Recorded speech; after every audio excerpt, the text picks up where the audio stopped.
Continue to stay with us on the telecast. While Israel has expanded its attack on Lebanon, Iran is in talks with multiple countries for alliance against Israel and the United States. The US has already asked to be prepared with troops in the Middle East, while Israeli military spokesperson has said that they will launch attack on Iran when the time is right.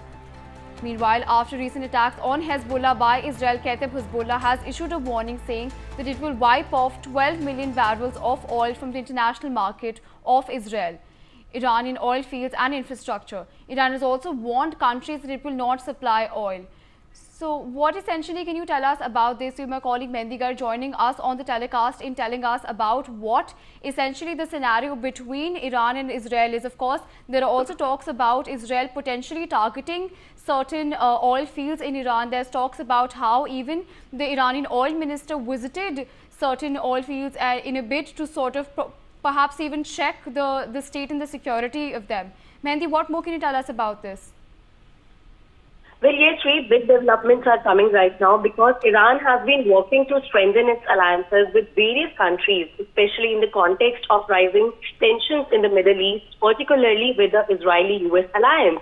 And also reads that these efforts reflect Iran's strategic objective of countering what it perceives as growing Israeli and American influence in the region. And if we talk about with which countries Iran is in touch with, then it includes Russia, Syria, Lebanon, Iraq, Yemen, and a lot more. And the key aspects of these diplomatic relations and outreach is that Iran is keen on fostering closer relationships with countries that share its concerns about US and also Israeli policies in the Middle East. And if we talk about the Russia-Iranian relationship, then it has been deepened in recent years, and particularly in the context of the Syrian civil war, where both nations supported the Assad regime. And additionally, both countries are opposed to US influence in the region, and the war in Ukraine has further brought them closer due to their shared resistance to Western sanctions. And also they are in touch with Syria because Iran's long-standing relationship with Syria,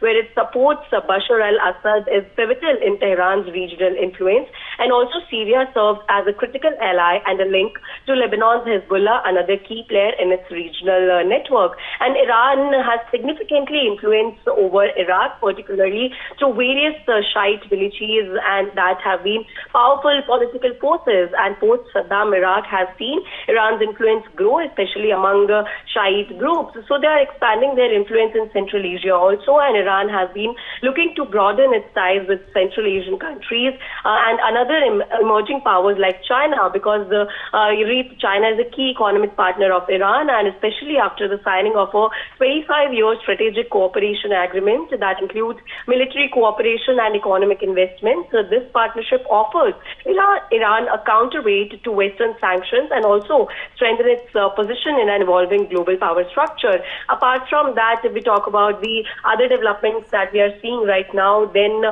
also they are trying to undermine the US sanctions, because US sanctions have severely impacted Iran's economy, and especially since the US withdrew from the Joint Comprehensive Plan of Action in 2018 by building alliances with countries like China and Russia, because Iran is seeking to bypass these sanctions and reduce its economic dependence on Western financial systems also.